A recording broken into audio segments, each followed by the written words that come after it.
There are women who fall not because they are weak, but because they have held on too long. That morning in the cold, wide West, a mother was beaten so badly that she could no longer stand. She collapsed right on the deserted train platform, and from that moment her life took an unexpected turn. A cowboy quietly stepped forward, picking her up from the ground as if embracing a life that was about to end. But what made people feel uneasy was not the wound on her body, but the choice behind those frightened eyes. Should she continue to run away, or dare to go back to reclaim the child that was stolen from her? If it were you, what would you do? Would you have the courage to go back to the place that hurt you so much that you could no longer breathe? Or would you choose a new life knowing that a part of your heart is still left behind? Let your heart answer, and invite you into Maribel's profound healing journey where fear, courage, and Midwestern love are woven together like the strongest ropes. If this opening touches you, please like, share, and subscribe to the channel to start the story with me. That afternoon, the sky over Dust Haven was a burnt yellow, the familiar dry light of Arizona in late summer. The wind blew in hot gusts, swirling red dust down the hillside toward the train station.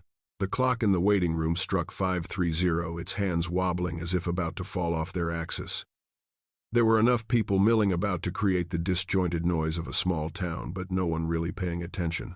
The train from the south pulled in its wheels, grinding against the rails, echoing as if it had carried 1,000 miles of fatigue. The door creaked open, and a figure stepped down, slow and weak, as if each step weighed more than a bag of sand. It was Maribel Harlow, a woman in her 40s with dark eyes that gave the appearance of someone who had seen too much sadness. Her leather jacket was so old that the folds were white. Her once smooth hair was tangled with wind and fatigue. She held a small bag close to her chest, the only thing left after the long journey and the hasty escape. The bruises on her wrists were clearly visible.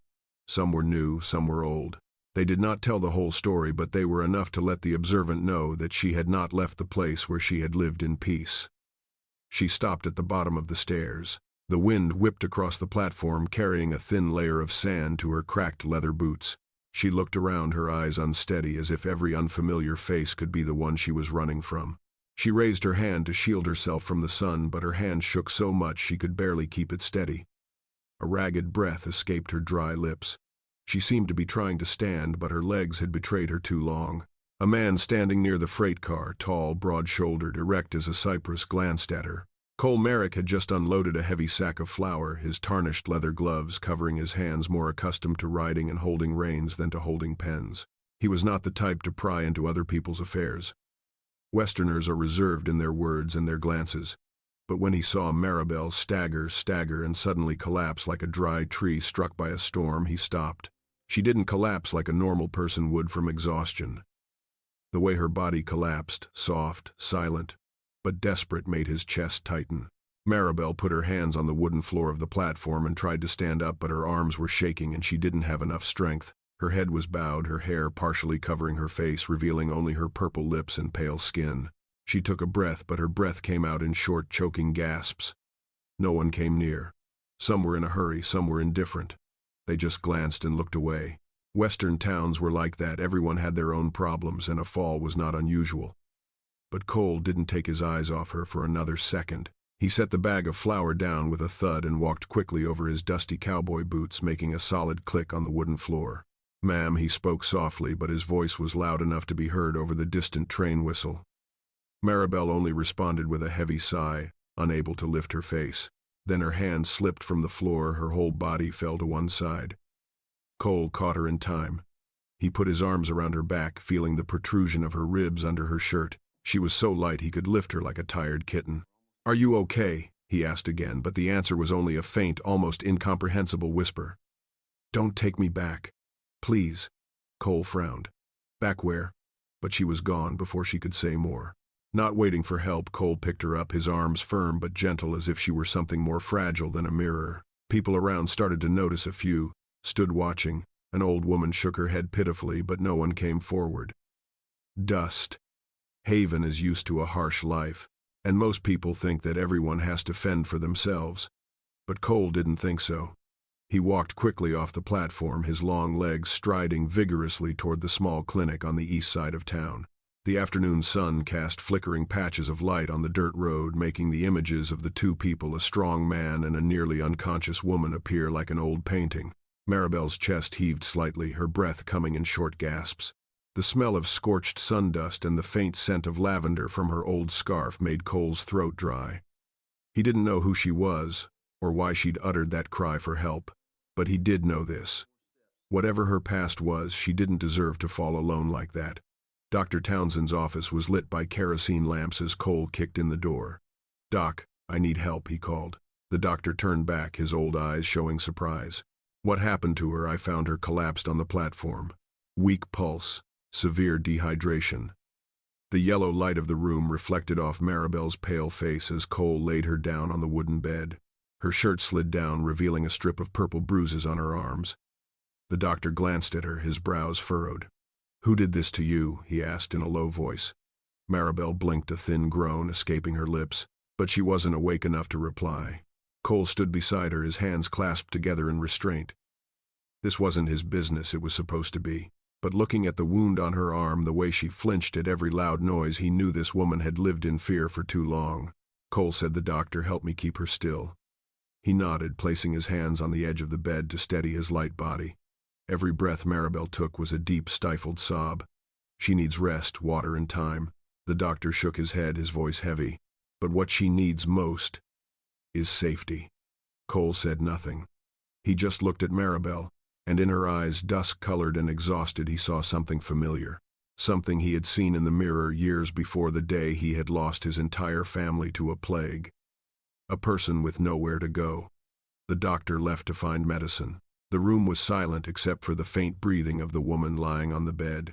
A long while later, Maribel opened her eyes. Those dark eyes were out of place in the unfamiliar room. She instinctively pulled her hand back, but the pain made her stop. Cole moved forward, keeping a safe distance. "You're safe. I carried you off the platform. You passed out." Her eyes wavered. "Who are you?" "Cole Merrick," he replied, his voice low and calm. "Just a man in the right place at the right time." Maribel wanted to say more, but her throat was dry. She closed her eyes, her breath coming in small, shaky breaths. But this time she wasn't shaking from fear. It was because for the first time in years she realized someone was actually there when she fell. Not to judge, not to control, just to hold her. Fatigue pulled her back to sleep, but before she fell into darkness she thought of one thing. Maybe, this time she wouldn't have to run anymore. Mornings in Dust Haven often came earlier than elsewhere. The first light was not soft as in the east, but sharp and thin like a razor blade cutting halfway across the distant mountains. When Maribel woke, the room was still in shadow, but enough light had filtered in for the first moment to become clear. She was no longer in the train car, nor in the locked room where Ephraim Blackwell had held her. She lay on a single wooden bed, a thin blanket covering her waist, breathing steadily but still weak. Her throat was so dry that swallowing was painful. The faint smell of antiseptic hung in the air, mixed with the familiar pine scent of every Western clinic. When she moved, her right arm felt like someone was pinching it hard. It hurt. She gently pulled her hand back, but accidentally dislocated the bandage. Fragments of memories of the train, of the sound of the iron wheels grinding on the rails, of the expressionless face of the stalker in the station, all flashed through her mind like a blur. Then she heard someone stirring the coffee.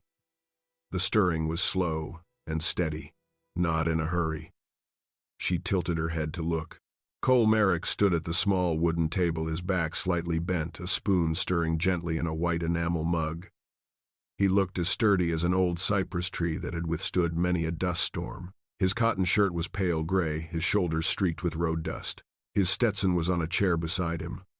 All of this made him seem like an extension of the land, steadfast, quiet, unassuming. He looked up when he felt her eyes on him. "You're awake." His voice was low, gentle but not soft, like the sound of a wooden guitar when lightly strummed in the evening. Maribel tried to sit up, but dizziness immediately hit her, and she closed her eyes. Cole walked over, not touching her, just placing his hand on the edge of the bed. "Slow down. Let me help." He supported her back with just enough pressure. Not so much that she felt controlled, but enough to keep her body from going limp. She sat up straight, her back against the headboard. It felt strangely safe, though she knew no one was safe forever. Cole poured coffee into another enamel mug and handed it to her. Hot.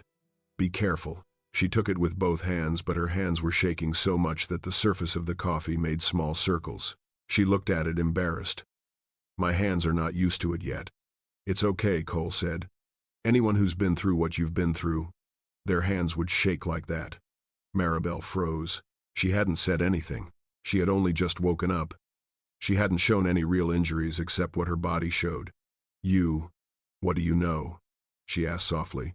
Her voice stuck in her throat. Cole pulled the chair closer, sitting down but keeping his distance so she wouldn't feel cornered. I know the wrist bindings, he said slowly, were no accident. A pause. And I know the look in the eyes of someone who has just run away from a place he shouldn't have been. Maribel lowered her eyes. Coffee dripped onto the back of her hand as it shook even more. She wasn't sure if it was because of the hot coffee or the man's sudden understanding. You don't have to tell me now, Cole said, his voice even, but you don't have to hide it from me either. The calm in his voice was like a gentle tether to her troubled heart, pulling it back to a safer place. It surprised her. Over the years, she had grown accustomed to explaining, to defending, to always being on guard that her words would be twisted against her. For the first time, someone said no need to tell right away. She took a small sip of coffee, letting the bitter taste seep into her throat, easing the heaviness. But as the warmth spread throughout her body, so did the memories, as if with each breath a piece of the past gently tapped on her heart. Dust Haven, she whispered. This place is too far. Far from where, Cole asked, but his voice was not pressing. Maribel didn't answer right away. She looked out the window. Pale blue sky was visible through the dusty glass. In the thin morning light, Dust Haven looked so peaceful it hurt. She touched her wristband with her fingers trembling slightly. I've been gone for 2 days, without eating much. I was afraid they'd catch up. She paused, taking a deep breath as if to gather her courage. Ephraim Blackwell. Cole narrowed his eyes. His name definitely chilled the air in the room. My brother-in-law, she said softly. After my husband died, he took over the property. Then he told me I wasn't sane enough to raise my son. You have a son? Cole asked, his voice low. Jesse, she replied. 15 this year. She squeezed the cup in her hand, her arm shaking even more. I haven't seen him in 2 years.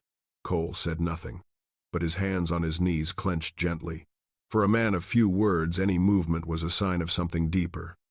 Maribel continued, her voice low, as if afraid that telling the truth would hurt it more. He locked me in a room. He told me I needed to calm down.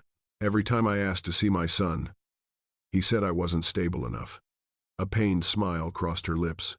I gradually lost the sense of whether I was strong or crazy. When you're locked up long enough, you start to believe anything that's repeated every day. Cole fell silent. He understood that kind of confinement, not because he'd experienced the same thing, but because the loneliness in her eyes was the same as the loneliness he'd seen in the army when a man is separated from everything he loves. She took a deep breath. I ran away. When he sent someone after me, I got on the first train I saw. She looked back at her hands. I didn't think I'd fall in Dust Haven. But maybe God wanted me to stop. Cole leaned back in his chair. You've been through so much. That simple sentence brought tears to her eyes. Not because of self-pity, but because it had been a long time since someone had seen the truth without her having to explain it. You're safe here, Cole continued. No one is forcing you to come back. Maribel looked at him, her eyes moist but not filled with tears. How can you trust me so easily? You don't know who I am. Cole tilted his head slightly. His eyes looked straight ahead, not avoiding. I don't need to know the past to know if someone is truly in pain. A gentle breeze blew through the window, causing the old curtains to flutter, casting shadows on the floor like water. In that moment, Maribel felt something strange creep in, not hope, but something close to it. It feels like someone is standing in front of you to shield you from the wind. It's the feeling of not being alone against all. She put down her cup and took a deep breath. Mr. Merrick. Just call me Cole. Cole. She repeated his name as if testing her trust in a stranger. Thank you. Though I don't know how long I can stay here. Cole stood up, adjusting his Stetson on the table. As long as it takes, he said, his voice firm but not imposing. Until you get better. Or until you want to go somewhere else. Your choice. The word she chose made Maribel's heart clench. For 2 years, she had had no choice. No choice in how she lived. No choice in seeing her child. No choice even in when a door would open. Now she was chosen, and that made her cry silently in her mind. Cole stepped toward the door, but stopped at the threshold. He turned the light from the door behind him, casting a long shadow on the floor. If you want to continue, I'm listening. If you want to be silent, I'm still here. It was in that moment that Maribel understood Cole's silence wasn't cold. It was a promise. And that promise to someone like her, who had been deprived of all freedom, was more precious than anything. Night falls in Dust Haven like no other. There are no streetlights, no carriages, no merry sounds of tavern gatherings. Here night falls like a thick blanket over the land, leaving only the sound of the wind blowing sand across the road and the windmills creaking in the dusty air. Maribel lay still on the bed, her eyes open but not really looking. Darkness slowly filled the room, save for the small oil lamp in the corner which gave everything a soft golden glow. She could hear the wind against the doorframe, the creaking of the wooden floorboards as someone walked past in the hallway. She felt herself slipping into darkness as she did every night in the locked room at the Blackwells' house, except in one way. Here the door is not locked. For the first time in 2 years she could open the door at any time. But that freedom made her heart pound as if someone had pushed her from behind. Freedom is also scary. She tried to close her eyes, but they kept opening in defense. She was afraid she would wake up somewhere else.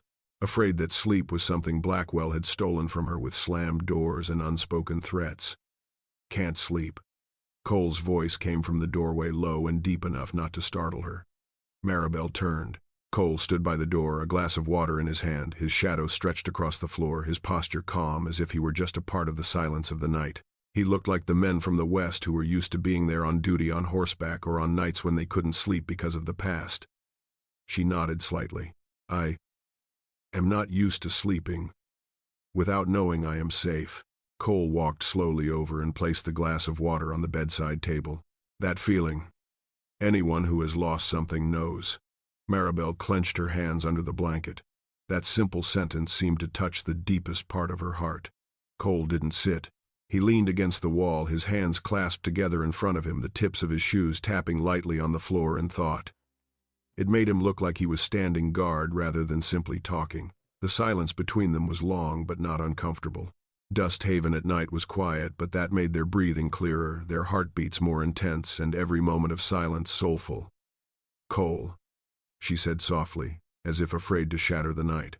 Do you ever feel trapped, even without the chains?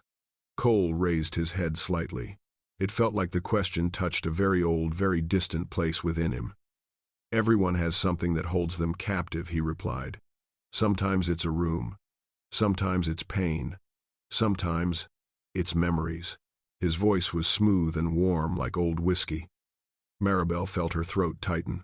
She knew he wasn't talking about her, he was talking about himself. She turned, looking at him more clearly. For the first time she observed him closely. His broad shoulders slightly slumped, with a weariness not of today.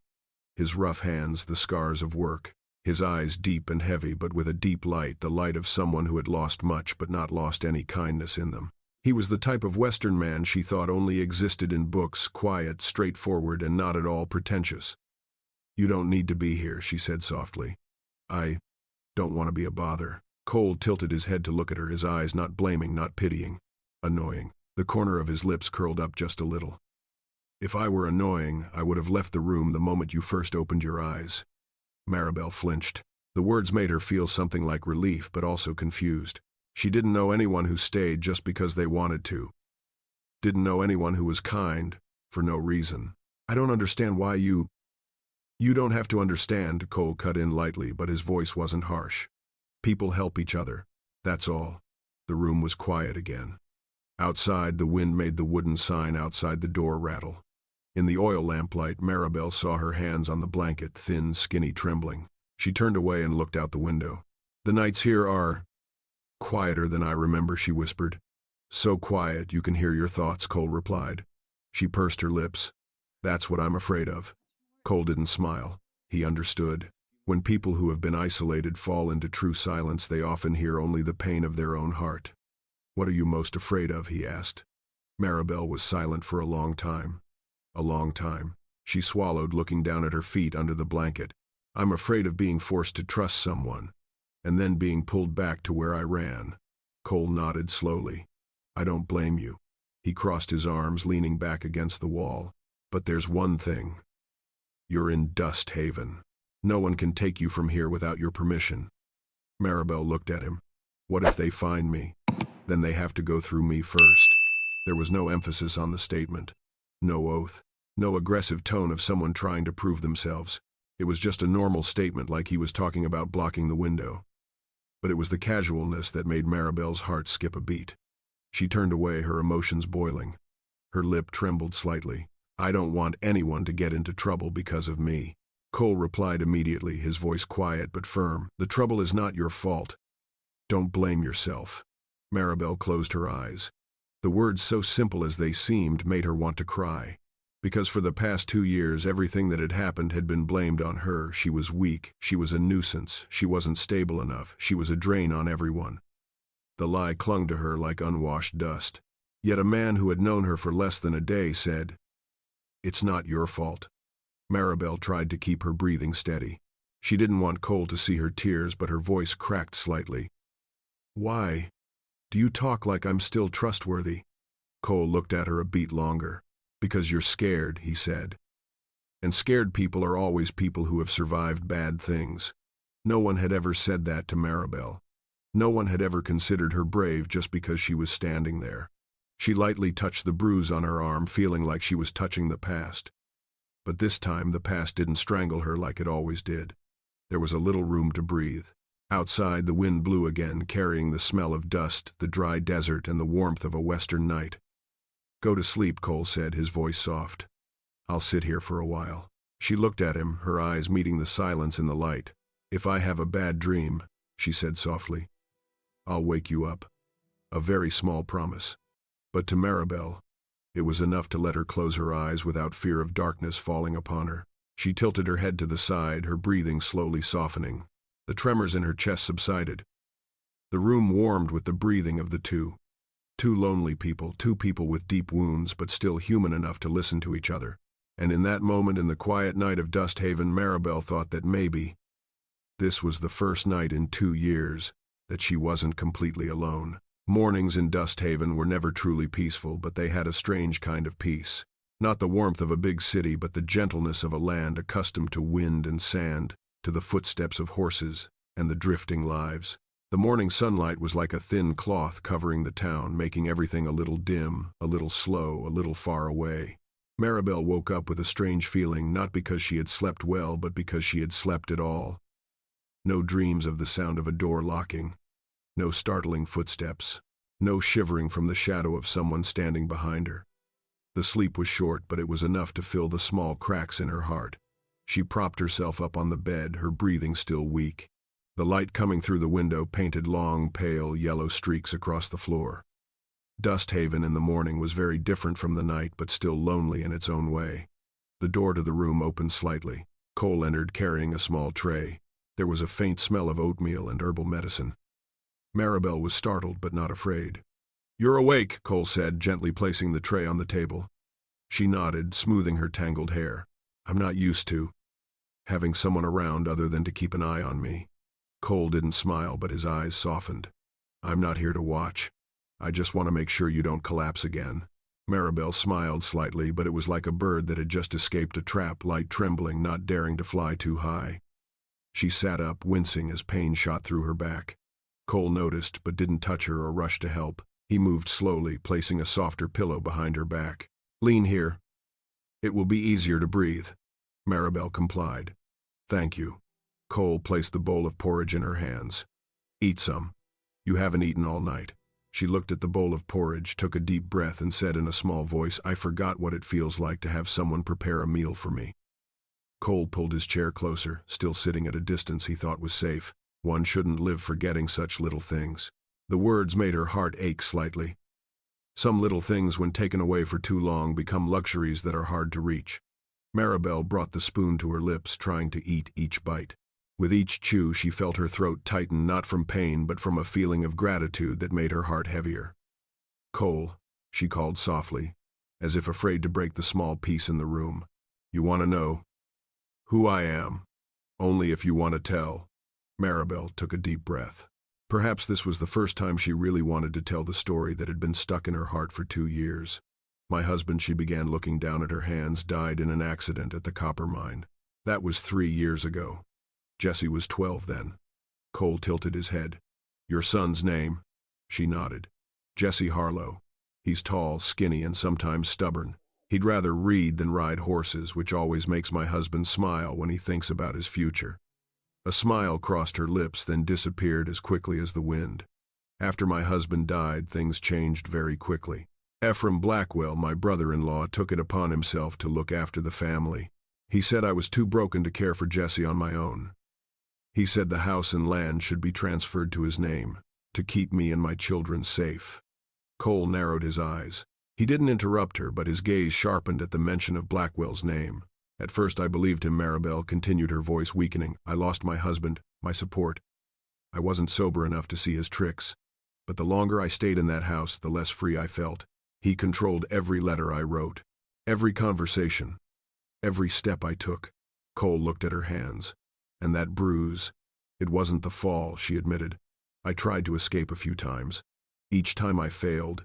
He tightened his grip. He said I wasn't fit to be a mother, that Jesse would be better off with him. Her voice choked. I believed him. I thought, maybe I really wasn't a good mother. Cole let out a long breath. You shouldn't trust a man who uses violence to get what he wants. Maribel put down her bowl of porridge, cradling her elbows in her hands. He said Jesse needed someone stable. And me, I was just a mess out of control. I started to believe him, so much so that sometimes I thought I was a burden. A heavy silence fell between the two. After a moment, Maribel continued. 2 years ago, Jesse was sent to a reform school in Wyoming. They said it was a good place for him, but they wouldn't let me see him. Not once. She raised her head, looking at Cole with the darkest, most desperate eyes he had ever seen. I lost my son, Cole. Not because I didn't love him, but because I was too weak to protect him. Cole looked at her for a long moment. In that silence, Maribel saw something change in his eyes, not just sympathy, but an old pain in himself that responded to hers. A man who had lost people he loved would recognize someone who had lost a piece of his heart. Maribel, Cole said, his voice hoarse. A mother who ran away, endured beatings, imprisonment, and torment just to keep the hope of seeing her child again, never weak. She bit her lower lip as if afraid of crying. I ran away when he tried to send me to a place called a retreat camp. I knew, if I went in there, I would lose Jesse forever. Cole nodded slowly, strongly. You did what you had to do. I don't know if I'll ever see him again. Her voice shook. Or if he's been fed false information about me. I don't know what Jesse thinks. I don't know if he trusts me. And I miss him so much, my chest hurts. She put her hand on her heart and took a deep breath as if to calm herself. The room fell silent. Cole propped his hands on his knees and bowed his head, not because he didn't know what to say, but because he was trying to keep the emotions of losing his family from shaking him. He knew the kind of loss that could tear a person apart. Jesse, he said softly, he loves you. I believe it. I don't know it, Maribel whispered. I know what it's like to see a child love his mother, Cole said. I've had children. I've seen that look. Maribel turned to face him. She saw something in Cole's eyes, a light both warm and sad, like a fire that was dying but not yet extinguished. You also lost a child, she asked, her voice soft, afraid of touching on the past. Cole did not answer immediately. He stood up, walked to the window, and opened the curtains slightly. The sunlight fell on his face, highlighting the lines of long-standing pain. Yeah, he said. I have. No further explanation. Not needed. The two people's losses, though different in circumstances, still meet in one point: the pain never really goes away. Maribel opened her mouth but couldn't say anything. She just looked at his back, broad, strong, but with an invisible crack that she recognized because she had one herself. A strange feeling crept into her heart. For the first time in years, she no longer felt like she was the only one in pain. Cole turned and walked to the bedside. He didn't touch her, but he stood close enough that she felt his presence like a wall against the desert wind. From today, he said, you don't have to bear this pain alone. Maribel looked into his eyes. In the morning light, she saw something she hadn't dared to believe for 2 years. Trust. Not believing in Cole, but believing that maybe he deserved someone to stand by him. She took a deep breath, mustering up the courage to say what she had never dared to say out loud. I want to find Jesse again. Cole replied without hesitation. And I will go with you. Just 4 words, but enough to loosen the invisible strings around her heart. For the first time, Maribel believes that the journey to find her son may no longer be a journey she has to take alone. The third morning in Dust Haven opened with the smell of hay and the call of a cuckoo somewhere in the barn. The first rays of sunlight filtered through the windows, casting small spots of light on the clinic walls. They moved so slowly with each breath of wind that Maribel almost forgot she was on the run. Maribel woke to the sound of the kettle being set down on the small kitchen counter in the hallway. The sound of metal hitting wood was faint but clear. She recognized the sound immediately. Cole was usually so careful that his movements made little noise. But every morning, he always made a small click like that by accident, the kind of unconscious habit that comes with being alone for so long. She opened her eyes. There was enough light in the room to see the dust drifting slowly through the air, the fine dust of the West, as persistent as a long memory and difficult to shake off. Her head no longer felt as heavy as the day before, but her body was still weak. The bruises on her arms ached slightly as she pushed herself up. She winced. There was a knock on the door. Soft, respectful, uninviting. "Are you up?" Cole's voice deep as the sound of a windmill turning on a hill. Maribel replied, "Yes." The door opened a crack. Cole stood in the doorway, a cup of hot coffee in his hand, steam rising in the light. "Let me put it here." He placed the coffee cup on the small table beside the bed. "Did you get any sleep last night?" "A little," she replied, reaching out to touch the edge of the blanket. "More than I thought." Cole gave a small, fleeting smile, the kind not meant for social occasions but for genuine moments. "That's good." Maribel looked at the coffee. Sometimes the smell alone made her heart ache. It had been so long since anyone had made her a cup before sunrise. "You don't have to do that," she whispered. Cole pulled a chair closer and sat down. "I don't do anything I don't want to do." That in Cole's matter-of-fact tone left Maribel a little confused. The West was a place where people lived for real, no frills, no exaggeration, and simple words carried the most weight. She picked up her coffee cup and took a small sip. Hot, bitter, but strangely it felt like the warmth spread from her chest, not just her throat. Cole watched her for a moment. "Try taking a few steps." Maribel put down her cup, hesitating. "I'll help if needed," Cole said, as if anticipating her hesitation. She nodded slightly. When she hit the floor, her knees gave out, sending her swaying. Cole reached out but didn't rush to catch her. He just kept his hand there, giving her a choice. Maribel placed her hand on his arm. His grip wasn't too strong, but it was enough to steady her body. "Slow down," Cole said evenly. They took short steps from the bed to the door.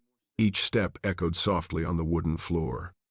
Each echo made Maribel feel like she was slowly becoming human again. Maribel exhaled when she reached the window. She leaned against the wooden frame. "I thought I wouldn't be able to walk anymore," she said. "You did well," Cole replied. "The body needs time. So does the mind." That sentence made her heart sink, as if it was being caressed by a gentle hand. At noon, Dr. Townsend allowed Maribel to go outside to get some fresh air. Cole advised her to just walk around the grounds in front of the clinic.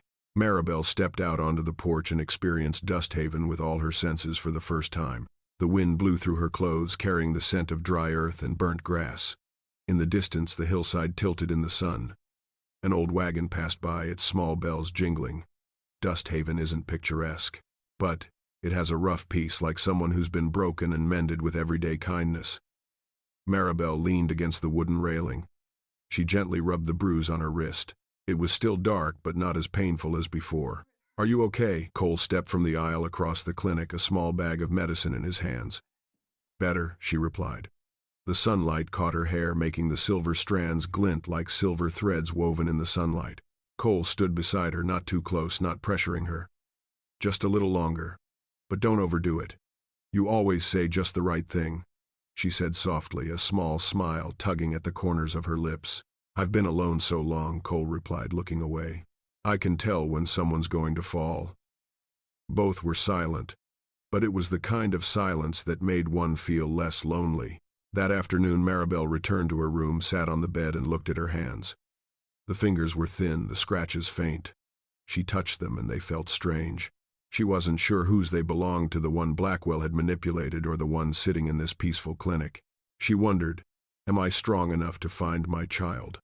How much can I trust Cole? And what lies ahead?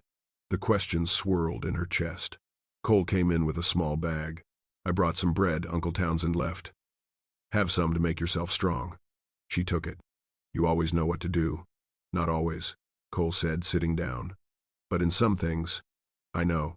Maribel looked at him for a long time. She saw his steadiness, but she also saw something behind his eyes, an old wound well hidden but not deep enough to disappear. Cole, she called softly, do you ever feel like you don't deserve help? Cole was silent for a few seconds, not because he didn't understand the question, but because he understood it all too well. I used to think I deserved to be alone, he said, looking down at his hands. But people aren't meant to do things alone. I try to be strong, Maribel replied, but sometimes I fear I'm just fooling myself. The weak wouldn't have made it to Dust Haven after such a run, Cole said slowly, each word sinking into her heart. And the weak wouldn't dare come looking for you. Maribel bowed her head. Tears welled up, but this time they weren't as heavy. They were like rainwater that lingers after a storm, still there but no longer bringing down the sky. You have the right to be weak, Cole continued, but you also have the right to stand up. She looked up at him. What about you? Have you recovered from your losses? Cole was silent.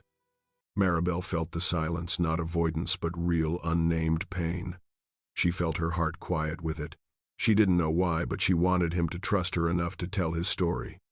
If you want, no pressure. She sighed. I'm so grateful that you're here. Cole nodded slightly. His eyes seemed to sink into a deep emotion that she couldn't fully read. Tomorrow, Cole said softly, if you feel well enough, we can leave the clinic. I have a safer place for you to stay in the meantime. Where? She asked. Ridgewind Ranch, Cole replied. My ranch. Maribel felt her heart stop. A farm which meant farther, more peaceful, less likely to be found. But what made her hesitate wasn't how far it was, but whether she had the faith to follow. She swallowed. I will think. Cole smiled slightly. Think about it. No need to rush. No one is rushing you. And that was what made the answer, in her heart, lean towards yes, even though she hadn't said it yet. That night, as the silvery moonlight streamed through the window, Maribel lay staring at the ceiling, her hand on her chest. Her heartbeat was more steady. No more shaking. No more feeling like someone was standing behind her. She whispered into the darkness so no one could hear, not even herself, I want to go. I want to believe. I want to be strong again. Then she closed her eyes, letting a tear fall from her eye. The first tear of someone who is starting to recover. The next morning came to Dust Haven with a light mist covering the old wooden roofs. The air was cooler than usual, as if the whole town were holding its breath, waiting for a new beginning.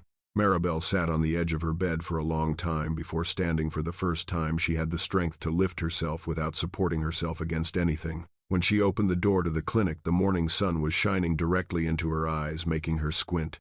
On the porch, Cole was saddling his black horse, River Song, his favorite traveling horse. He looked up at the sound of the door opening.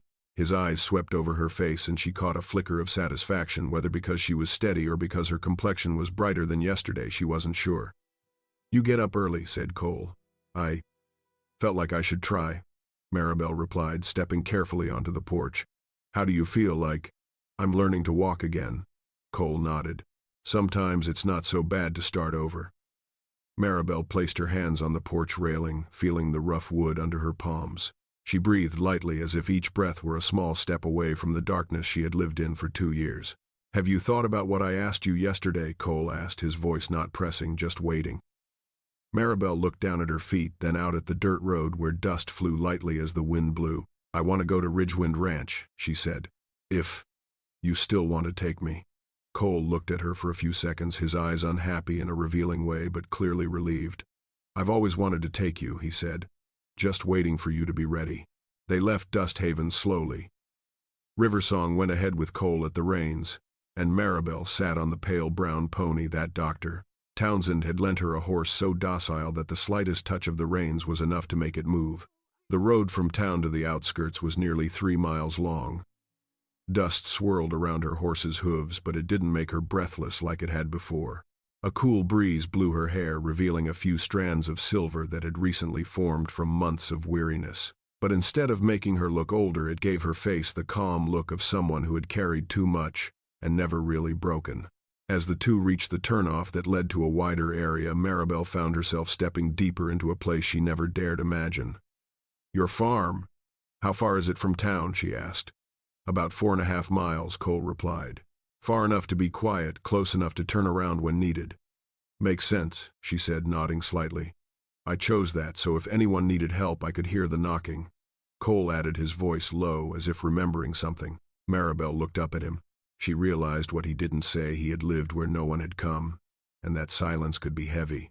Ridgewind Ranch emerged from a long bluff, a gentle hill that opened onto a vast view of the prairie beyond. The main house was an old pine, its roof a sun-bleached gray, but the fence around the yard was still sturdy. The stables, barn, and even the windmill all looked like they had been tended by patient hands.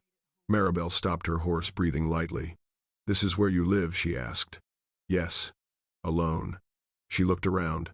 Nothing fancy. Nothing cluttered. Nothing superfluous. Everything bore the mark of someone who lived with his hands and back, someone accustomed to work, to pain, to silence. There was no screaming here. No locked doors. No man imposing the shadow of control over her. This place is empty, but not cold. "What do you think?" Cole asked. Maribel touched the reins, looking around with the eyes of someone who had lost everything. "I think," she said slowly, "this is where a person can breathe again." Cole bowed his head, something softening in his eyes. "I hope so." They led the horse to the stable. Maribel wanted to help, but her arms were still weak. Cole handed her a handful of hay. "You can feed it. I'll take care of the rest." Maribel did as she was told. The horse nuzzled her palm. She let out a small laugh, a small clear sound that surprised even herself. It had been a long time since she'd known she could laugh so softly. Cole stood back, observing without intervening. He let her have that moment. When she was done, Cole led her into the main house. The interior was tidy. A large wooden table in the middle, a few wooden cups on a shelf, a rocking chair by the window. All of it exuded the warmth of someone who had once had a family but had lost it. Maribel looked at the rocking chair for a long time. Cole noticed her gaze. "My wife's," he said. "She likes to sit there every night." Maribel turned back gently, as if afraid of hurting something inside him. "If I ask too much, just say it. It's okay." Cole pulled out a chair for her. "Ask what you want. Not every story of the past needs to be buried." Maribel sat down on the chair opposite him, close enough that she wouldn't feel pressured, but close enough that she could hear his deep, even breathing. "How long have you lived here?" she asked. 7 years. She was silent for a few seconds. "And during those 7 years, did you ever feel trapped?" Cole looked out the window. "Yes, but being alone is better than being afraid." Maribel felt like the sentence was said to her and to him. In the afternoon, they went out to the backyard where there was a thin patch of grass. Cole showed Maribel to a seat under the shade of a cypress tree. "You sit here and rest. Don't try too hard." Maribel sat down, her hands in her lap. A gentle breeze blew through her hair. She watched Cole work, repairing the fence, checking the windmill, retying the rope. Each movement was sure, each unhurried, a testament to the fact that he had lived alone but not abandoned his life. Looking at him, Maribel suddenly thought, "This man doesn't talk much, but every action carries a promise." She placed her hand on her chest. A strange feeling arose, not pain, but the fragile flutter of hope. As the sun was about to set behind the mountains, Cole stepped forward, handing her a thin shawl. "It's going to get cold soon. Put this on." "Thank you," she said, tightening the towel around her shoulders. Cole sat down in the chair beside her. They watched the sky change colors, orange, pink, then lavender. "Maribel," Cole said, his voice soft but serious. "Yes. When you're ready, we'll start looking for Jesse." The boy's name made her chest tighten. She turned to look at him. "Are you sure?" "Sure," he replied. "There's no reason for you to do it alone." Maribel looked at Cole's stern face. The sunset highlighted his rough but warm features. "Thank you," she said softly, but her voice held more than words could express. Cole bowed slightly. "No need for thanks. Just don't give up." Maribel looked at her hands, then at the distant horizon. For the first time in months, a sentence popped into her mind. "I will not give up again." That night, as she lay on the extra bed Cole had prepared in the small room off the kitchen, Maribel kept her eyes open for a long time. But this time, it wasn't because she was afraid. It was because she felt like she was on the threshold of a new path, a path of searching, of healing, of finding the courage to believe in herself again. And in another room in that wooden house there was a man whose silence was enough to make her feel like she was no longer completely alone. Maribel woke to the smell of baking bread and the crackling of wood in the stove. Morning sunlight streamed through the window, illuminating the thin blanket Cole had left out for her the night before. The extra bed was small, but the sheets were clean, and there was a faint smell of pine, the smell of a well-kept home, not luxurious but warm enough to make her want to stay a little longer. She sat up, shivering slightly, for mornings here were always chilly before the sun was fully up. The shawl Cole had given her the night before lay neatly at the foot of the bed. She wrapped it around her shoulders and walked to the kitchen. Cole stood there, turning a cast-iron skillet on the wood stove. The morning light fell on his back, shaping the powerful stance of a man accustomed to working before dawn. "Good morning," Cole said, not turning but knowing she stood in the doorway.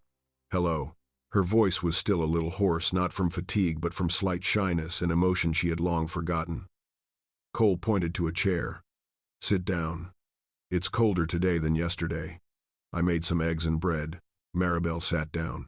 Cole's movements in the kitchen were unhurried but sure rhythmic, like someone used to living with silence as a companion. "When did you get up?"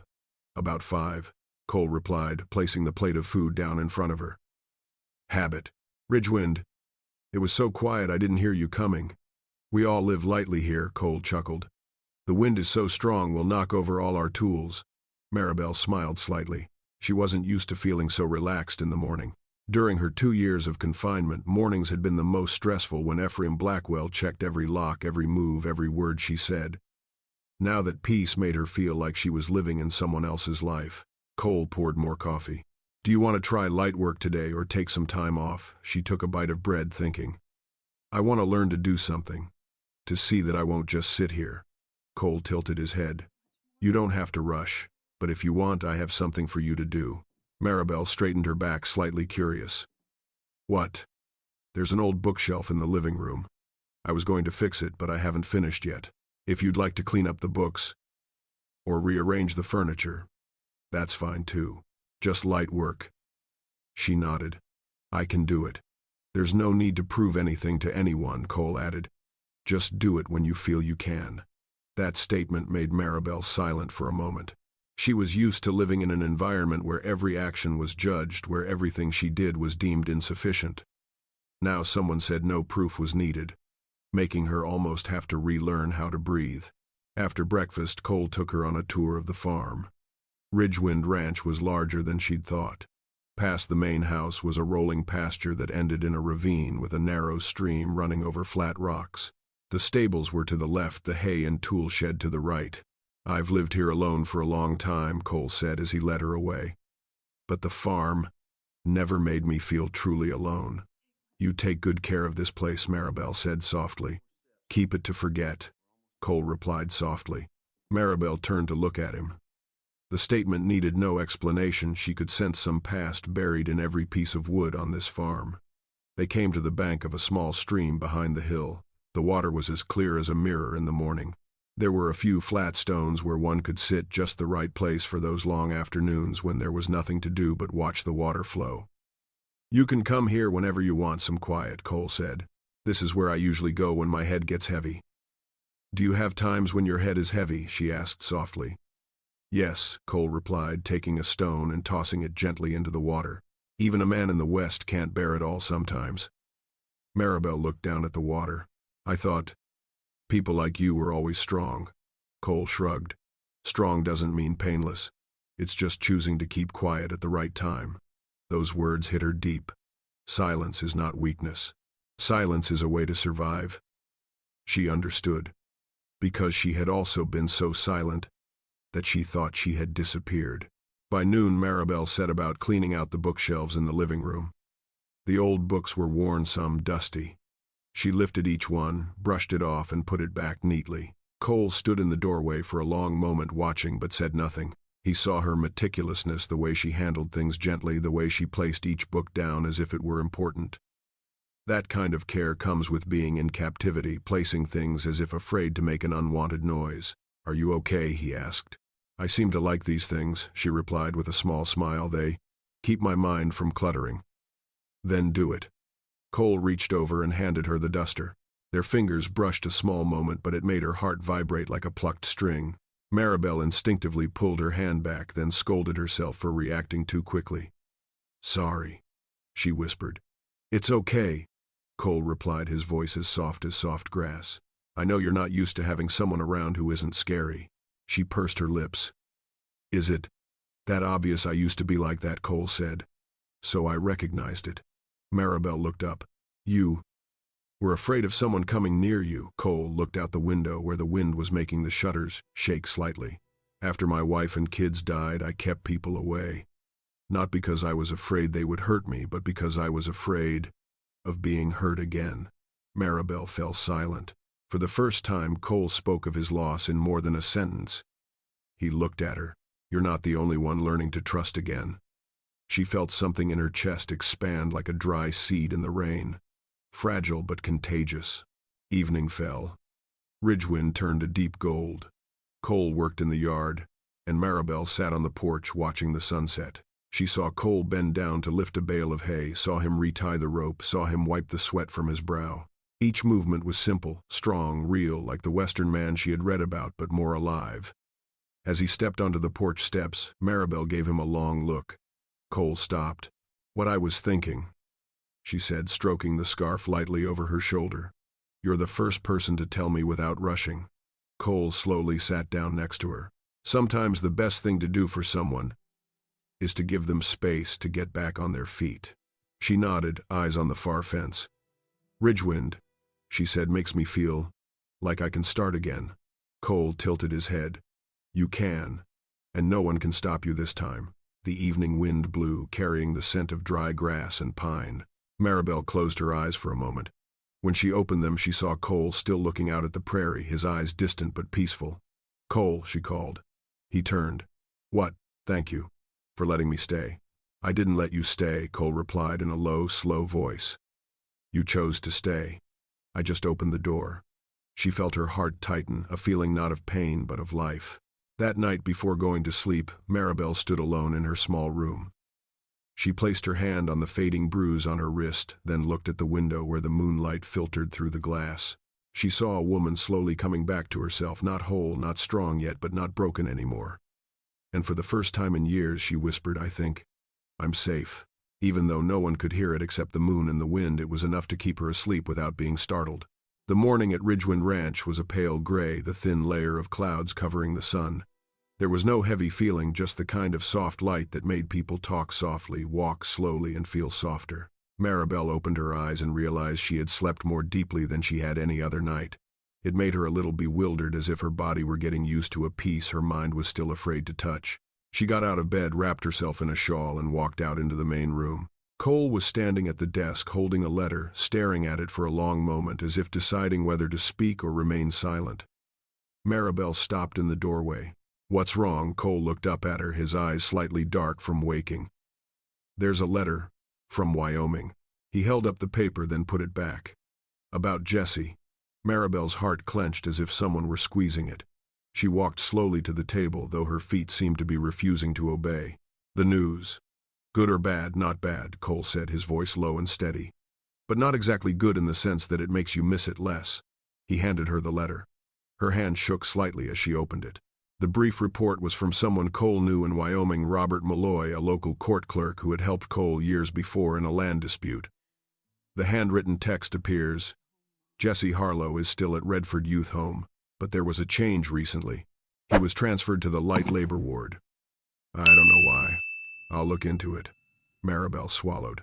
Light labor ward. What does that mean? Not dangerous, Cole said slowly, but not a place for a 15-year-old to be. Maribel clenched the letter. Her breathing grew heavier. What did they do to him? What did they make him do? She closed her eyes, trying to keep her voice from breaking. I wasn't there when he needed me. Cole stepped closer, not touching her, but standing close enough for his presence to be a support. It's not your fault. Jesse is stronger than you think, And he hasn't forgotten you. Maribel opened her eyes and looked straight at him. How did you know? Because a child can only endure such things when he knows he has someone to return to. That statement made Maribel's shoulders relax. A sigh escaped her as if she had just breathed again after months. But the worry was still there, clinging to my chest. We should have left sooner, she said, looking down at the letter. I don't want Jesse to stay there another day. Cole nodded. I know, and I want to. He paused, his eyes calculating. But you're not strong enough right now. And if you want to meet Jesse as a strong mother, you'll have to stand firm. She bit her lower lip. I can try. I know you can, Cole said. But not by beating yourself up. Maribel bowed her head and sighed. Cole looked at her for a moment, then added, We will go. But I need a few days to prepare. And you need a few days to recover. How long? Maribel asked, her voice as small as the wind through a crack in the door. 4 days. 5 at most, Cole replied. Then we go. Maribel looked at him for a long time, her eyes both grateful and worried. Do you promise? Yes. One word, but as sure as a piece of ironwood nailed to a house pillar. That afternoon, Maribel sat on the porch watching the fields before her. The wind blew through the grass, making it ripple like small waves. She placed the letter beside her, touching each word as if it were a string that drew her closer to her son. Cole was at the stables preparing the horse's saddle and bridles for the upcoming ride. From a distance, Maribel heard him talking to the horse the way Western men often do, low, deep, not really using words but using tones that the horse understood. She watched him for a long time. There was something about the way Cole moved that reassured her, as if he were the kind of man who would never back down from a decision. There was a Western steadfastness in every step, every tie of rope, every tap on the saddle. But there was something else too, a quiet sadness that accompanied him. She couldn't quite put her finger on it, but she felt it. No one loses a family without leaving their wounds. Maribel tightened the edge of her shawl. 2 lonely people meeting. Was it to heal or to rekindle the pain? She is not sure. But she knew. She trusted him. And trusting someone was the first step she hadn't dared to take in 2 years. As evening fell, Cole brought in a cloth bag. I have something for you. Maribel looked up. What is it? You need papers to prove you're Jesse's mother. I've had Mr. Malloy send a copy of the birth certificate. Cole set the bag down on the table, and a letter stating that Blackwell has no custody of the boy. Maribel opened the bag. There weren't many papers, but the rustle of them made her feel like she was touching real hope. Not vague hope, but something she could take to Wyoming and reclaim her child. How did you get this? In just a few days, she asked, her voice trembling. Cole leaned against the edge of the table. I know some old people from that area. They owe me. Maribel looked at him. Debt for what? Cole was silent for a few seconds. Because I helped them. In their time of need. She didn't ask any more. There were many things in the West that were left unexplored because not all secrets needed to be brought to light. All she knew was that Cole had done for her what no one had done for her in 2 years. They stood looking at each other in a long but not heavy silence. As the evening wore on, the wind turned cold. Maribel cleared the dishes after dinner. Her body felt stronger, her mind clearer, but at the same time her worry about Blackwell crept back like a shadow creeping up from the edge of her memory. As she washed the last dish, she paused. Cole. He was sitting near the fireplace polishing his reins. Do you think Blackwell can track me here? Cole looked up, his eyes sharpening for a brief moment. Maybe. He spoke the truth, not lulling anyone into false hope. Maribel's heart was pounding. But, Cole continued, his voice dropping a note, to get to Ridgewind, he would have to go all the way across the dry East Ridge past the fork that leads to Badger Creek and then to Dust Haven. If he comes, the town will see. And they will tell me. Are you sure? Probably. He set the reins down. And if he comes any closer, he'll have to face me. Maribel felt her heart tighten, but not because she was afraid. It was because she knew Cole didn't mean it as a threat. He meant it as a promise, as a fact. Western men do not need to shout loudly to make others believe them. She whispered, I don't want you to get into trouble because of me. Cole looked into her eyes slowly, saying each word, Maribel, you are not trouble. You are a mother trying to find her child. That is never trouble. Her eyes stung. It had been so long since anyone had spoken to her like that. When night fell, Maribel lay in bed watching the moon's shadow spread across the wooden floor. She missed Jesse, his messy hair, his bright eyes, his laughter, the times they argued about him wanting to read instead of helping his father. Are you still alive? Are you scared? Do you think I abandoned you? The questions were like small knives cutting into my heart little by little. She turned over, pulling the blanket closer to her face. But for once, the questions didn't choke her. Because now she had Cole. And she had a way to Wyoming. And she had papers in her pocket. Someone standing beside her. There was real hope. She whispered to herself, her voice choked but firm. Jesse, wait for me a few more days. I'm coming. Outside the window, the wind blew across the step as if in answer. The second morning in Ridgewind since the news of Jesse arrived was thick with mist. The air was more humid than usual, making the wooden planks on the porch creak as someone walked over them.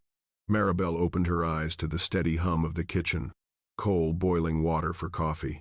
It had become a reassuring rhythm each morning, as if the whole house was telling her that everything was in order. She wrapped her scarf around herself and stepped out of the room, her feet hitting the cold wooden floor just enough to wake her. Cole stood with his back to her, adjusting the heat on the wood stove. The morning light from the window fell on his back, drawing a strong, familiar line. You're up too early, Maribel said, her voice still a little hoarse. Me too. Cole poured coffee into cups and placed one in front of her. I heard your door open. Maybe I'm worried about Jesse, she admitted. Cole nodded. We'll leave soon. But exhausting, you won't do anyone any good. Maribel held the hot mug in her hands. Since arriving in Ridgewind, this was the one thing she could be sure of every morning: coffee, the quiet, and Cole's voice. She took a small sip, the bittersweet taste spreading down her throat, but this morning was different. She felt uneasy, like something was lurking beyond the borders of Ridgewind. Cole. She put down her cup, her fingers tightening. Do you think Blackwell might have known where I ran off to? Cole leaned his arms on the table, his eyes still. I wouldn't rule that out. She swallowed her worry.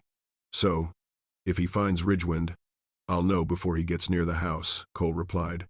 Here, strangers can't pass without making a sound. She wanted to believe. She really did.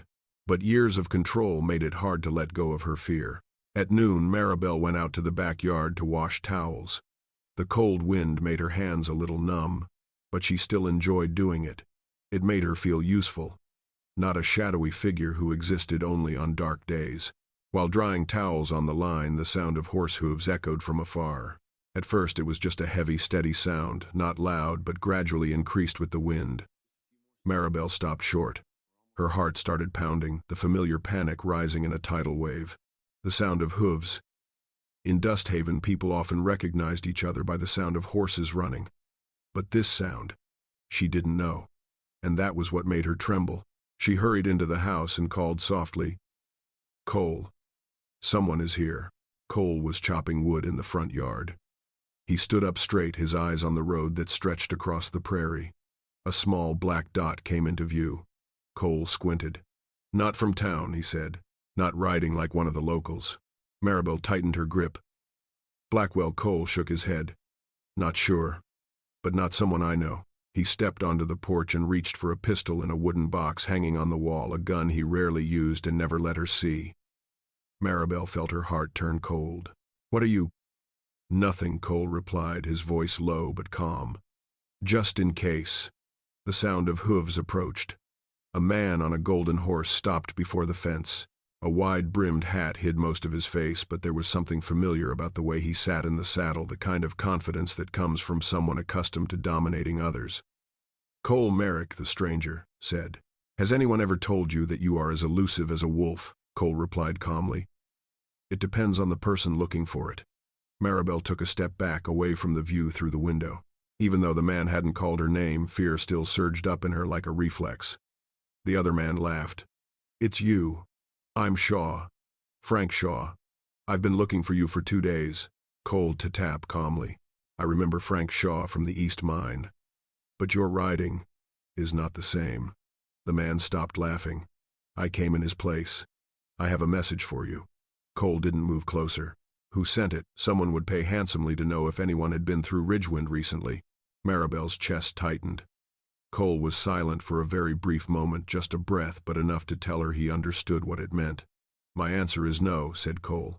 "You can go back the way you came." The man narrowed his eyes. "Are you sure you want to lie to me, Merrick? The benefactor pays well." "No one's here," Cole replied, his eyes never leaving the man. "And I have nothing to sell." The wind lengthened the silence between the two men. Finally, the stranger turned his horse. "All right. But Merrick—" He stopped and turned his head. "That benefactor said, if you have anything to hide, sooner or later he will find out." Then he spurred his horse and went. As soon as the sound of hooves faded, Cole set his gun down on the table, his shoulders stiffening slightly, a rare reaction she'd seen from him. Maribel stepped out onto the porch, her voice trembling. "Cole, who did he say hired him?" Cole didn't need to answer. She knew. "Blackwell," she whispered, her eyes wide with horror. "He's on my trail." Cole turned to her, his eyes stern but warm. "No, he only suspects. He's not sure. And he doesn't know where you are. But he's looking," Maribel said, her voice choking. "He never gives up. Cole, he'll get me back. He'll say I'm unstable." Cole stepped forward, placing a gentle hand on her shoulder, not pressing, just to let her know he was really there. "Maribel, listen to me." His voice was deep and steady, like a pillar against the wind. "He can't have you again.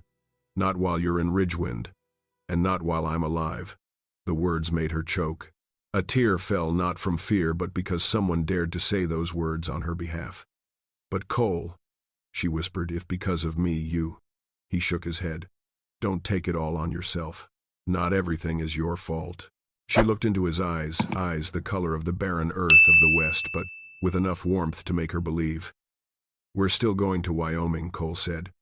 "But we have to be more prepared now. I don't want Blackwell getting ahead of us." Maribel tried to keep calm. "You think he will come all the way here?" Cole took a deep breath. "If Shaw is telling the truth, Blackwell won't stop. But he doesn't know where Ridgewind is. And Dusthaven isn't a place for outsiders to easily enter. So, what should I do?" she asked, disoriented. "What you always do," Cole said, placing his hand on her chest, right where her heart was pounding. "Stand still." Maribel closed her eyes. A long, heavy but clear breath escaped.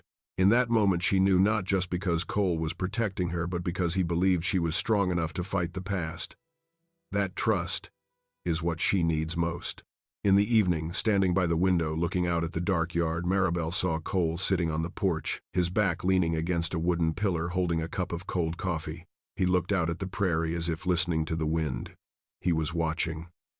For her. For the journey ahead. For something greater than fear. Maribel touched the doorframe lightly, her heart trembling slightly, not because of the cold.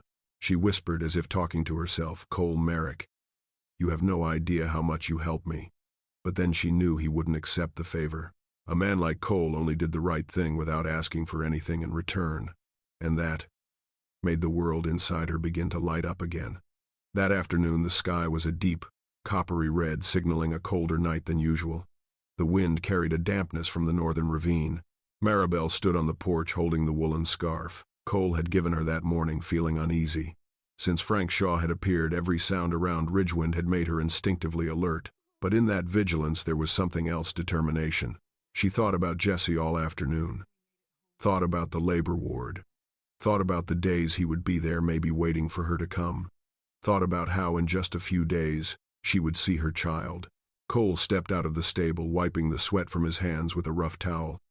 He had just checked his saddle bridles and feed sacks in preparation for the trip. His stance was firm, his movements precise. He looked more like a man building a safe path than preparing for a journey. Maribel watched him step onto the porch. "Are you ready?" "Almost done," Cole replied. "I want to do a final check tomorrow morning. So we'll retire early tonight." "Go to bed early." Maribel smiled faintly. "Do you think I can sleep?" "No." Cole pulled up a chair near the door. "But you can sit next to me." Outside on the porch, the oil lamp cast a small yellow light. They sat side by side, neither of them speaking. But this silence was not like the painful silences she had experienced. It was a gentle silence, calming like still water after a storm. After a long while, Cole spoke. "I know you're scared." Maribel bowed her head. "But I want to face it." "You will," Cole said. "You've come a long way, Maribel."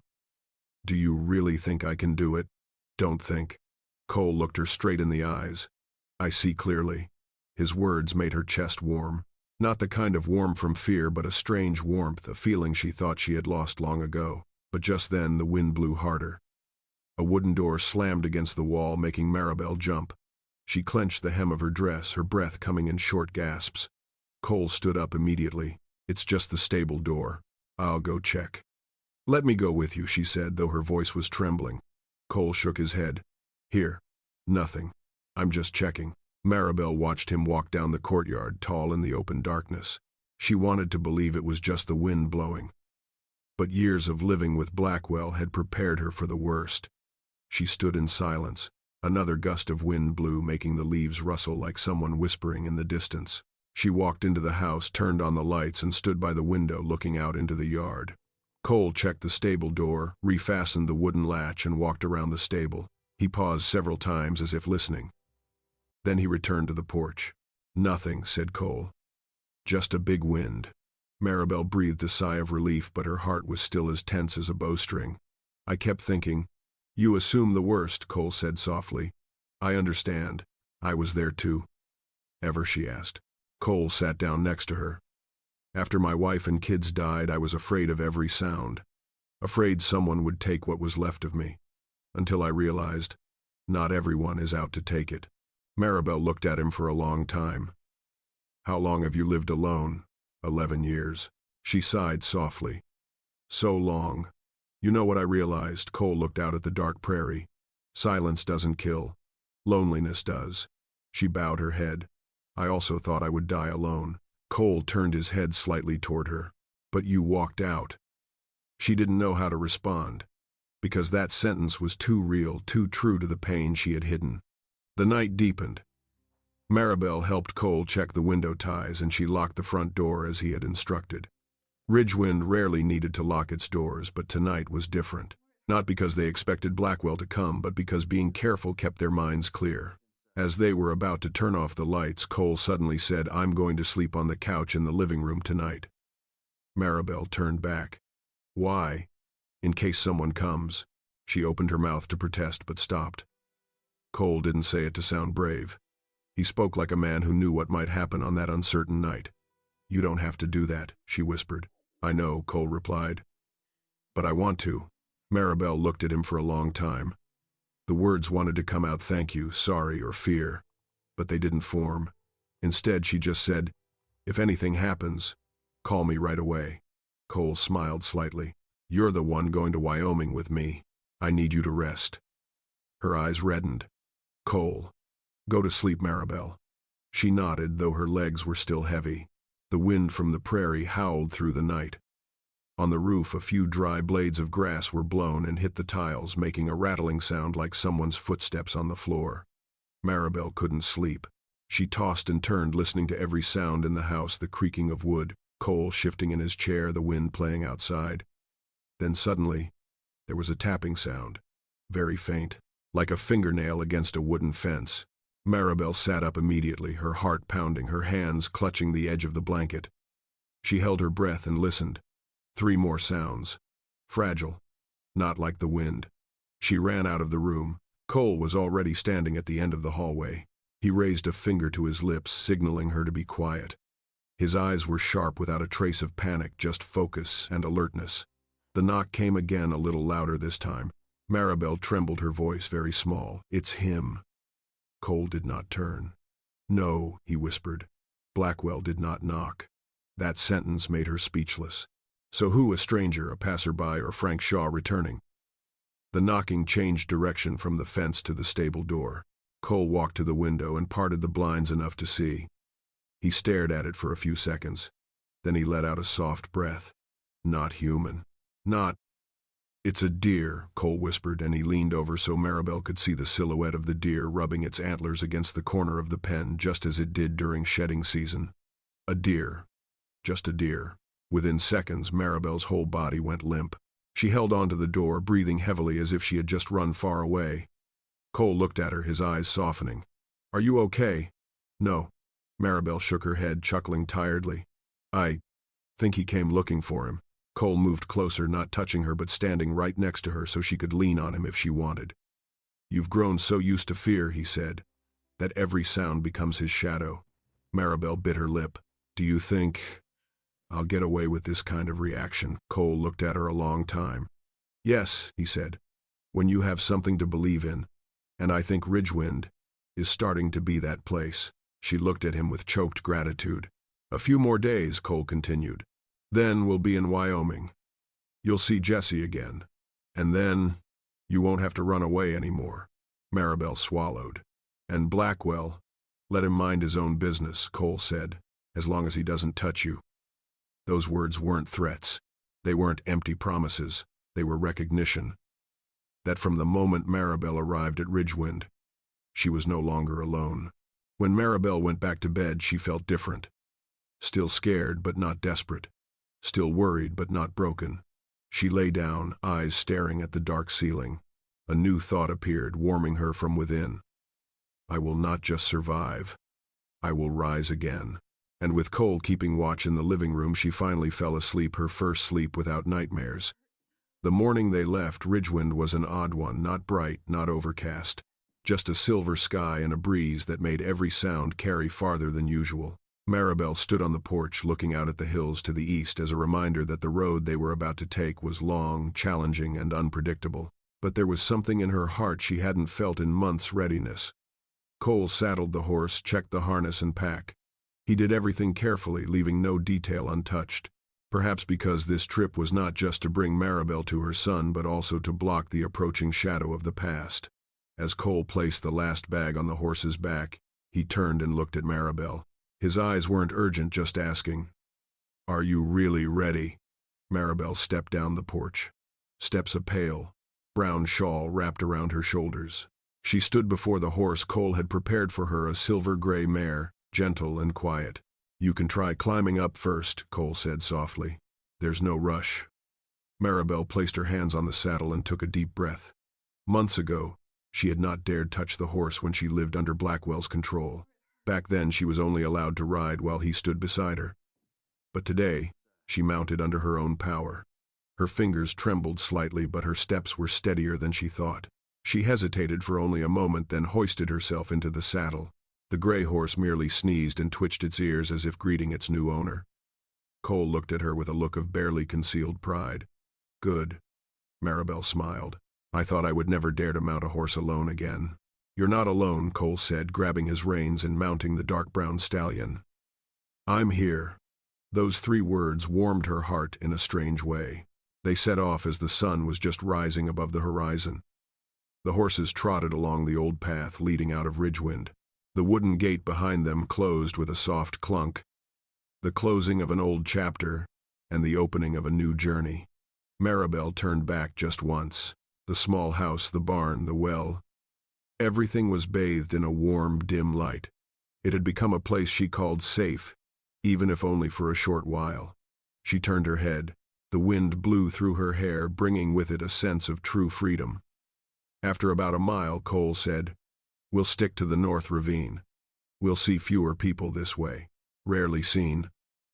Maribel repeated, her voice low. So less likely Blackwell would know which way we were going. Yes. Cole tilted his head, his voice strangely calm. And I want you to feel like you have breathing room. She smiled thinly. It's been a long time since I felt like I could breathe. Cole glanced at her, his eyes softening. But he said nothing more, for Westerners often let their emotions linger in their eyes without needing to put them into words. Around noon they stopped on a flat patch of land where a small stream ran. Maribel hopped down from the saddle, her legs a little numb but steady. She reached out and rubbed the gray horse's neck. You ride well, Cole said as he tied the horse to a tree. Not like someone who hasn't ridden one for 2 years. I thought I had forgotten, she replied softly. But my arms and legs still remember. What was once free, Cole said slowly, usually does not disappear. She sat down on the rock. The wind carried the scent of hay and the sound of running water, a rare peace in the tense journey. Cole handed her a water bottle. Drink this. There will be a difficult part after the ravine. How difficult? She asked. The ground was dry and slippery, and a strong wind was blowing from the north. Maribel nodded, not backing down. I can take it. Cole looked at her. I know. His eyes were different this time, more intense, deeper, as if carrying an emotion he didn't want to reveal too clearly. Maribel caught his gaze, her heart sank slightly, then beat faster like a horse's hooves. She turned away, but the corners of her lips softened. As they continued to move, the sky turned a blue-gray. The wind from the north did blow stronger than expected. A gust startled Maribel's horse, causing it to back away. Her hands instinctively tightened on the reins. "Calm down," Cole said, his voice as deep and steady as an old wooden post. "Keep your back straight. Let your arms hang a little." Maribel followed suit. The gray horse steadied. "You did good," said Cole. "Do you really think I can ride for the next few days? I think you are stronger than you say you are."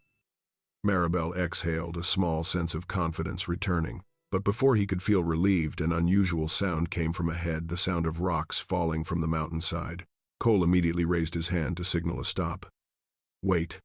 Maribel held her breath. The rock fell again. Not loud, but clear.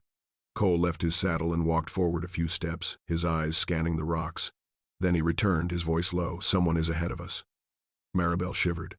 "Who is it? I'm not sure." "Could it be him?" Cole replied immediately. "No. Blackwell does not ride mountain roads. He is not the type to take dangerous roads. So who is it? Maybe a traitor? Or—" Cole paused. "Or someone following someone." The words made Maribel tighten her grip on the reins until her hands turned white. Cole looked at her, his voice slow and calm. "Listen to me. If someone is ahead, we keep our distance. Don't pass them. Don't draw attention." Maribel nodded, trying to keep her breathing steady.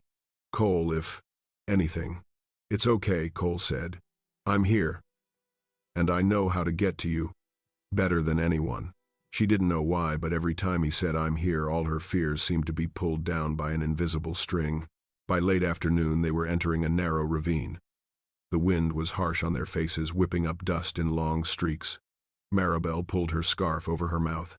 The ground beneath her horse's feet was looser. Once her gray horse slipped lightly into a shallow ditch, and her heart sank. "Hold on," Cole called. "Don't pull too hard." Maribel complied, and the horse regained its balance. As they were about to leave the ravine, suddenly a small explosion was heard. Bang! Not as loud as a real gun, but enough to make two horses jerk. Cole's horse jumped aside. Maribel's horse reared up. "Maribel!" Cole shouted, rushing forward. She slid off the saddle in a split second. Everything spun. The wind whipped in her ears. Her hands reached for empty air. Then a strong force pulled her back, wrapping around Cole's waist. He caught her just as the gray horse jumped off the edge of the shallow slope. Maribel slammed her back into his chest. They fell to the ground, kicking up dust. She lay still in his arms, her chest heaving with fear. Cole held her tight for a few seconds. His breathing was rapid, but his voice was extremely calm. "I caught you." Maribel shivered. "I thought I was falling. I won't let you fall." His voice was as firm as a rock. "Never." She buried her face in his chest, her fear choking her in heavy breaths. It was the first time in her entire journey that she let herself show weakness without trying to hide it. Cole let her lean against him until her breathing evened out. After a few minutes, she raised her head, her eyes still wet. "Just now, what was that sound?" Cole looked around, his eyes cold. It wasn't a gun. It was a rock falling on a boulder. But the noise was enough to startle the horse. So, maybe someone did it on purpose. Maybe, Cole said, his eyes never leaving the mountainside. Or it could be a coincidence. He helped her up, brushed the dirt off her shoulders with a gentle movement as if afraid of hurting her. "We're leaving now. This stretch isn't safe." "Cole," she called as he prepared to lead the horse. "Huh? If just now you hadn't caught me." Cole paused. A beat. 2 beats. Then he said, "Maribel, I will always catch you." She choked. Despite the strong wind and dust, his eyes were so bright and sincere that she wanted to believe everything he said. As the sun set, they finally emerged from the ravine onto flatter ground. The wind died down and the path became easier. But amid the calm, the uneasiness of the afternoon lingered like a shadow that followed them, shapeless. Maribel slowed down and looked at Cole. "Do you think someone is following us?" Cole looked at the grassland behind him for a long time before replying, "I think the person walking ahead of us was not a coincidence." She tightened her grip on the reins. "Are you scared? Fear won't do any good." Cole replied. I'm focused on keeping you safe. She pursed her lips, her heart clenching. Cole, you don't have to take it all. Not a burden. Cole looked straight at her. A choice. And that sentence, simple, firm, made her want to cry again. They set up camp near a low cliff. As a small fire was lit, Maribel sat nearby to warm herself, the firelight reflecting off her tired but strong face. Cole brought the firewood and sat down beside it. How are you feeling? He asked. Better, Maribel said. But, Cole, I fear something lies ahead. Maybe, Cole replied honestly. But it's not alone. She turned to look at him. And are we alone? Cole looked straight into her eyes, the firelight reflecting in his earth-colored eyes. His voice was low, slow, and sure. No, not this time. The fire crackled. The wind whispered. And in the vast prairie something unnameable grew between them like warmth spreading in the long night. The morning after they left the ravine, the steppe opened up with a pale yellow light that spread across the land and sky. The night before had left Maribel with a lingering sense of dread, but the early morning sun, though dim, brought with it the feeling that the world had not closed its doors to her. Cole was up before she was. He had the fire lit and the water jug on, and the horse was tethered in a new position, secure, safe, with the shade of a football in the wind. He did everything quietly, but each action said he was thinking of her before himself. Maribel sat up, rubbing her eyes, feeling the dull pain in her muscles from yesterday's journey. But strangely, she didn't feel tired in a way that made her want to give up. She just felt like her body was learning to walk again, learning to endure the ordeal like someone learning to walk after a long period of paralysis. Cole turned his head when he heard her stir. "Did you sleep well? More than I thought," Maribel replied, pulling her shawl closer to her body. "Yesterday, I was scared, but this morning it was better." "Because you survived," Cole said softly. "You become less afraid when you realize you can survive the fear." She looked at him, her eyes softening. "Thank you for not leaving my side for a second." Cole simply said, "I have no intention of leaving." They continued toward Wyoming. The road sloped gently down into the valley, and the wind picked up as they approached the dry land to the east. Dust swirled in waves, creating little eddies like the spirits of the Old West that ran along the sides of the road. Maribel wrapped her shawl tightly, the gray horse moving steadily beneath her, but she could clearly feel the change in the air. Something was waiting. Not something tangible, but a feeling as dull as the ground muffled a sound. "Cole," she called softly. "Do you feel different from yesterday?" Cole glanced over, his eyes sharp. "I see. Do you think it was because of the person who went before? Or was it because I was too scared?" "It's not your imagination," Cole replied. The wind changed. The horse's hooves sounded different on the ground. There were new tracks. Traces. He nodded. "Someone passed here early. A horse or two. The tracks are fresh." Maribel gripped the reins tighter. "They're going toward Wyoming, it seems so." "Cole, if that's—" "Don't jump to conclusions," Cole said softly. "It could just be traders or herders drifting east." But the way he slightly turned his wrist and adjusted the position of the gun on his belt said something else. He was on the defensive. Around noon they stopped at a charred tree stump, probably struck by lightning years ago. Maribel dismounted and stretched to ease her aching back. Cole handed her some dry bread and cold meat. She chewed slowly, noticing Cole looking at the small hill ahead, his eyes deepening. "What are you thinking?" she asked. "About the person who went first," Cole replied. "The footprints weren't just new. They were heavy. Heavy horses carry people and goods, not people who go in a hurry, not people who go astray. So, you have a purpose." "Yes," Cole said softly, "and not for any ordinary purpose." His words sent a chill down Maribel's spine. "Cole, do you think anyone knows we're going to Wyoming?" Cole didn't answer right away. He watched the wind blow through the dry trees, then turned back to her, his voice low. "I think someone is going the same way, and I don't believe in coincidence." This time Maribel didn't try to act strong. She put the cake down, her hands clasped together. "I hate this feeling. It's like I'm bringing danger to you." Cole tilted his head, his eyes softening but his voice firm. "Maribel, listen to me clearly. I didn't go on this journey because I was being dragged along. I chose to go because I wanted to get you to Wyoming safely. and I don't consider you a burden." She bit her lip, her voice choked. "But if someone is following, then I'll know how to protect us," Cole said. "This isn't the first time I've faced danger." Hearing that, Maribel felt herself once again standing on the line between fear and trust. But this time the line leaned more towards trust. In the afternoon they approached the Wyoming border. The landscape changed dramatically, opener, drier, dustier. Underbrush lay scattered like wispy clumps of earth. Maribel could sense the tension in Cole's posture in the saddle, though he said nothing. She rode closer to stay close to him. "Cole," she called softly. "If anything, you tell me. I will say." But that didn't make her worry go away. Just as she was about to ask more, Cole suddenly raised his hand to stop her. Maribel's gray horse stopped obediently. Cole raised his eyes to look at the distant hills. Something is not right. Maribel's heart clenched. "Is that a noise?" "No," Cole said. There was no sound. Maribel shivered. "Yes. No wind. No birds. No grass. Nothing." The silence was heavy, as if an invisible curtain was covering something in front of them. "Cole," she whispered. "Who do you think is waiting for us?" "Not sure," Cole said, but the person didn't want to be seen. She swallowed hard. "Should we go back?" "No," Cole replied immediately. "To turn back would be to expose yourself. It is safer to go forward." "Safe," she repeated, her voice trembling. "Relatively safe," Cole corrected. "There is no such thing as a completely safe road anymore." The words made her realize what she had been avoiding. If she wanted to find Jesse, she had to face danger. She couldn't avoid it forever. As they crossed the small slope, something unexpected appeared. Hoofprints. Very clear. Stopped in the middle of the step, as if someone had suddenly stopped, taken a long rest. And right next to them, the cold ashes of a small fire. Maribel gripped the reins, breathing heavily.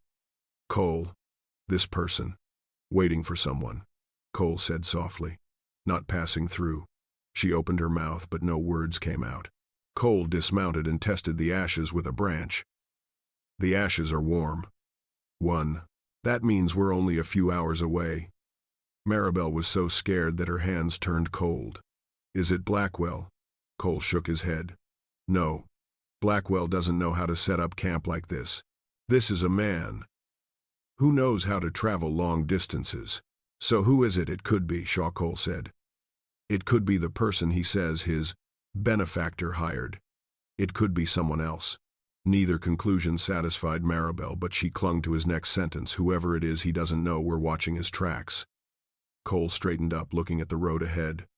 "We have to move faster. I don't want him to have a chance to block our way." Maribel nodded, though her hands were shaking. "Are you scared?" Cole asked softly. She answered honestly, without hiding anything. "Yes, but I don't want to stop." Cole looked at her for a long time. "That should be enough to get us going." As the afternoon wore on, they left the flat land and entered a small valley lined with birch trees. The pale yellow of the dry leaves against the fading purple sky created a scene so beautiful that Maribel had to stop and look. "How strange," she said. "Something this beautiful is right on the edge of a dangerous area." Cole replied, "Sometimes the most beautiful thing ahead is the most challenging." She breathed slowly. "Are you talking about the scene? Or me?" Cole looked at her, his eyes softening. "I'm talking about us." Her heartbeat skipped a beat. When they set up camp that night, Maribel sat near the fire, her hands drawn close for warmth. Cole sat opposite the firelight, reflecting off his cheek. "Tomorrow," Cole said slowly, "we'll be near Wyoming." Maribel nodded. "And near Jesse." Cole was silent for a long beat, then said, "And near the person who was following." She straightened her back. "Are you scared?" "Scared." The answer was so real that she was a little startled. "But I don't let fear dictate my direction. I just let it keep me sane." Maribel looked at him, her eyes softening in a way she couldn't control. "Cole," she whispered, "if anything happens tomorrow, I want you to know." He tilted his head. "Know what?" She hesitated, her heart pulled by two opposing forces, fear and a new feeling for him. "That without you, I'm not sure I would have had the courage to go this far." Cole looked at her for a long time. Then he said in a low, warm voice, "Maribel, me too. No need to say more. No need to explain. Just the truth. The night wind blew through the valley, the rustling of the birch leaves like a whisper of heaven and earth. And Maribel knew tomorrow would be the turning point, not just because of Jesse, not just because of the person tracking them, but because the invisible bond between her and Cole had become strong enough to make her dare to face whatever lay ahead. The morning they crossed the Wyoming border, the sky was a thin sheet of gray, not heavy but thick with anticipation. The wind was different from Montana, horizontal cold, and carrying the smell of dry ice, mixed with fine dust. Maribel noticed it as soon as her horse crossed the large boulder that marked the border. She took a deep breath, feeling as if she had just entered the final stretch of a journey longer than she could bear. Cole stopped his horse and looked ahead. Redford Youth Home is only a day's journey away. Maribel tightened her grip on the reins, her voice low but firm. Jesse is right here. So close it makes my heart hurt. Cole turned. Are you scared? Yes, Maribel answered truthfully. But I also want to run there right away. You will, Cole said. But before you go there, I need you to know something. Maribel looked up. What? Cole looked straight at her, his eyes both gentle and serious. Yesterday I saw the third hoofprint, and this evening I heard horses coming from the west less than half a mile away. The person following us has not left yet. Maribel's heart dropped like a heavy stone. Cole, what do you think he'll do? I don't know, Cole replied.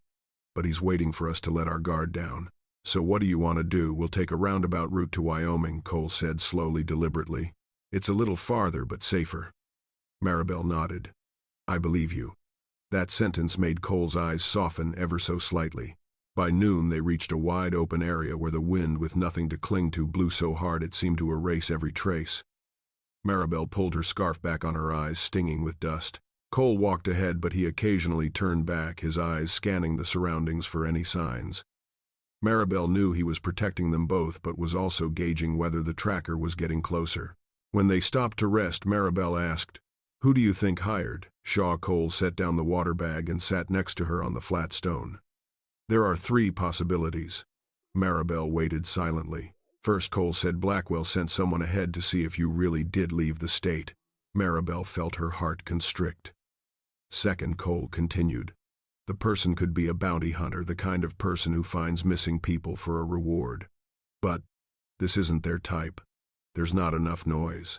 What about the last possibility? Cole was silent for a few seconds, then said, He is an old acquaintance of Blackwell's. He knows how to track, knows the mountain roads, and knows how to not leave too many clues. Maribel felt her body go cold. Cole, if he catches me, no one can catch you while I'm standing here, Cole said. His voice was not loud, but it was so certain that even the wind seemed to still. She looked into his eyes, eyes that held an unadulterated strength that made her believe everything. Are you sure? More than anything else, Cole replied. Then he stood. Let's go. Wyoming doesn't wait for the slow. As evening approached, they descended into a narrow valley flanked by sheer cliffs. Cole held up a hand to signal them to slow down. Maribel asked, Is something wrong? You listen. She strained her ears. No wind, no birds, no insects. There was only silence. A silence so thick it was terrifying. It's the kind of silence animals make when they sense a stranger is around, Cole said softly. Maribel tightened her grip on the reins. Is he nearby? Cole didn't answer right away. He bent down to the ground, touching a faint footprint. The horse stopped here. Not for long. And the man stood not moving, waiting. Maribel was speechless. Cole stood up, turned to her, and said in a low voice, Listen to me. We'll go slow. If anything happens, you follow me. Don't let me out of your reach. She nodded, her lips pressed together to keep them from trembling. They kept going. 10 steps, 20 steps. Then suddenly a figure stood apart from the cliff on the left. It made no sound. Cole's horse tossed its head but did not panic.